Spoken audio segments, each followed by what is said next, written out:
பேங்க்ல போய் நம்ம பணம் எடுத்து வச்சிருப்போம், ஒரு குழந்தை கொடுக்கிட்டமே ஆத்துல காமிச்சிருப்பாங்க. இந்த மாதிரி விஷயங்கள் நம்ம பண்ண முடியுமா? கண்டிப்பா மழை வெள்ளம் அதிகமாச்சுன்னா இந்த மாதிரி விஷயங்களை நம்ம கண்டிப்பா பண்ண முடியாது. அதுக்கு தகுந்த மாதிரி நம்மள வேற வழியில நம்ம நல்லா தயார் பண்ணிக்கணும். இப்போ உங்களுக்கு பழைய காலம் ஸ்கூல் படிக்கும்போது என்ன சொல்லுவாங்கன்னா, இன்னைக்கு வந்து பெரிய அளவுல மழை பொழிவு இருக்குன்னு சொல்லுவாங்க, ஸ்கூல் லீவ் விட்டுருவாங்க. ஆனா மழை பெய்யுமா? இன்னைக்கு மழை பொழிவுன்னா அன்னைக்கு பார்த்தா 12 மணிக்கு சாயங்காலம் தெரியும் வெயில் அடிக்க ஆரம்பிச்சிடும். ஏன்னா அப்ப இருந்து அறிவியல் இருந்துச்சு, அப்படி இருந்துச்சு. ஆனா இப்ப அப்படி இருக்கா? ஏன்னா இப்ப எல்லாமே ஸ்டாண்டர்ட் இமேஜ் துல்லியமா கழிச்சுருவாங்க. ஸ்டாண்டர்ட் இமேஜ்ல துல்லியமா சொல்லி நம்மளுக்கு சென்னைக்கு தகவல் கொடுத்துருவாங்க. நம்முடைய ஒவ்வொரு மாவட்டத்துக்கு மாவட்ட ஆட்சியர் பேர் டிசாஸ்டர் மேனேஜ்மெண்ட் தலைவர் மாவட்ட ஆட்சியர் கொடுத்துருவாங்க. மாவட்ட ஆட்சியர் அந்தந்த தாலுக்காவுக்கு தகவல் கொடுத்துருவாங்க. தாலுக்காவில் வந்து நாளைக்கு மழை வந்து இன்னைக்கு அட்வான்ஸா நம்ம மக்களுக்கெல்லாம் தகவல் சொல்லுவாங்க. தகவல் சொன்னா நம்ம தான் கவனமா இருக்குங்க. முதல்ல என்ன பண்ணுவாங்கன்னா தாலுக்கா சேர்ந்து பண்ணுவாங்க, ஒரு மேடம் நம்ம மழை வெள்ளம் வேலை முதல்ல ஒரு மேலான எக்ஸசைஸ் பண்ணி மக்கள் வசிப்பதற்கான ஒரு மேடம் பண்ணி ஒரு கல்யாணம் பண்றோமோ அல்லது ஒரு சமுதாய திட்டத்தை ரெடி பண்ணிடுவாங்க. நம்ம செய்யக்கூடிய முதல் வேலை தகவல் வச்சு நம்மளுடைய கால்நடைகளை முதல்ல ஒரு மேலான பகுதியில் பண்ணி கட்டி வச்சுடுவாங்க. சரி, கால் ஆடு பண்ணாலே எப்படி பண்ணணும் நினைக்கலாமா? கண்டிப்பா நினைக்கக்கூடாது. இந்த தீயணைப்புடைய முக்கியமான வேலையே ஒரு உயிரை வந்து ஒரு கிணத்துல விழுந்துட்டாங்கன்னா நாங்க மனித உயிரா மற்ற உயிரை பார்க்கல. எங்களை மனிதர்களுக்கு எந்த அளவுக்கு ஒரு முக்கியமான ஒரு ப்ரிஃபரன்ஸ் கொடுக்குறோமோ அதே ப்ரிஃபரன்ஸ் இந்த உலகத்தில் இருக்கிற அனைத்து உயிர்களுக்கும் கண்டிப்பா அவங்களுக்கு நான் உயிரை ஆக்சிடென்ட் பண்ணிட்டு இருக்கோம்.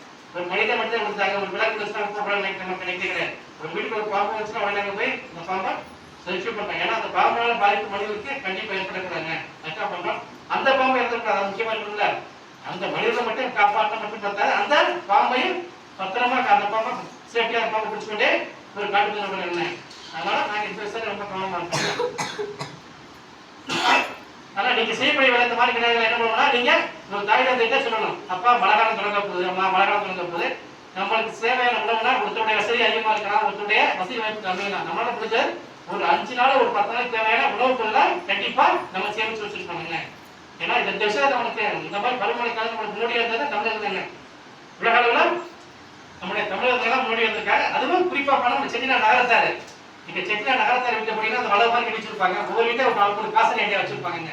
அந்த மழை பொழிந்த தண்ணியை ஃபுல்லா அவங்க சேமிச்சு வச்சிருப்பாங்க. தண்ணி குடிக்கிறாங்க, மழைக்கால தண்ணி எடுப்பாங்க. அதே மாதிரி ஒவ்வொரு வீட்டுல குருதாணி கேள்விப்பட்டீங்களா? பெரிய பெரிய சீர கிளம்பி குருதாணி மாதிரி இருக்கும். இந்த எல்லா வத்தல் வத்தல் குதிப்பு வத்தல் மாதிரி வத்தல்கள் வெயில் காலங்கள்ல நல்லா வத்தல் மூணு போட்டு வத்தல்கள் ஏடி பண்ணி வச்சிருப்பாங்க. அதுக்கு வச்சிருப்பாங்க, குருதாணி வச்சிருப்பாங்க. இது எதுக்காக பயன்படுத்தா? இந்த மாதிரி மழைக்காலங்கள் வந்த போது நம்ம வீட்டை விட்டு நம்ம வெளியே போக முடியாது. அப்படிங்கும்போது அதை எடுத்து நம்ம பயன்படுத்திக்கலாம். அந்த முன்னரும் அந்த மாதிரி வழிமுறையை நம்ம வந்து வச்சிருக்காங்க. அதனால மழைக்காலங்கள் நம்ம எக்காரம் வந்து நம்ம வீட்டை விட்டு நம்ம வெளியே போகக்கூடாதுங்க. வெளியே போகலாமே. ஏன்னா நம்ம வெளியே போகலாம், ஒரு வெள்ளம் போயிட்டு இருக்க தண்ணி போயிட்டு போகலாமா அவசரப்பட்டு எக்காரம் கொண்டு போகக்கூடாது. என்ன மெயின் விஷயம்னா மீன் கம்பிகள்லாம் இருக்காங்க. சென்னையில் ஒரு 20 நீஸ் கட்டில இருக்குன்னு சென்னையில மழை பெய்ஞ்சதுல மீன் வயல் அழுத்தம் வந்து ஒரு 3 பேர் கண்டிஷனா இறந்து போயிட்டாங்க. ஏன்னா இந்த மாதிரி விஷயங்கள்ல இயற்கை நடக்கிற சீக்கிரங்களை நம்மளா காப்பாற்றிக்க முடியாது. நம்மள அரசு மற்றவங்களை காப்பாற்றணும் நம்ம பெரியவங்களை எதிர்பார்க்கறது. நம்ம கவனமா இருக்கணும். நம்மள கவனமா இருந்தா கண்டிப்பா நம்மளால காப்பாற்ற முடியும். இந்த மாதிரி மின் வயல் நடந்துருக்கும் போது தண்ணிக்குள்ள கண்டு பசங்க நீங்க போய் காலச்சுன்னா என்ன ஆகும்?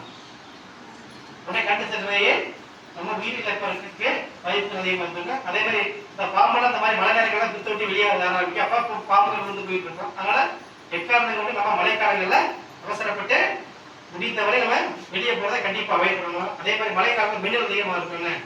மின்னல் அதிகமாக பாதிப்புகள் ஏற்படும், மின்னோட்டத்தான பாதிப்புகள் ஏற்படுத்த வாய்ப்புகள் இருக்கும்.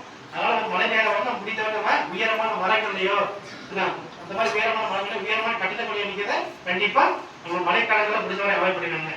நம்ம காத்துக்கணும்ல. ஒரு விஷயத்தோட தீரை நம்ம வெயிட் பண்ணக்கூடாது. ஒரு விஷயம் நடக்குதுன்னா நம்மளால முடிஞ்ச விஷயங்களை உடனே செய்யணுங்க. இப்போ நம்மளால பண்ண விஷயம் இப்போ தண்ணி போயிட்டு இருக்கு, ஒரு பையன் தண்ணி தச்சல் இருக்கு. நம்ம வீட்டில் ஒரு குடம் பாத்தீங்களா, குடத்தை ஒரு பிளாஸ்டிக் பையை போட்டு கட்டி நல்லா டெய்லி கட்டி தண்ணி ஊற்றி கூட நாங்க அந்த குடம் மிதக்கும். இந்த மாதிரி மிதக்கிற கூட நம்ம ஒரு உயிரை காப்பாற்றுறதுக்கு நம்ம வழியா இருக்கும். இந்த மாதிரி குடங்கள் இருக்கு. சும்மா சாதாரண பேண்டா பாட்டு சொல்றோம்ல,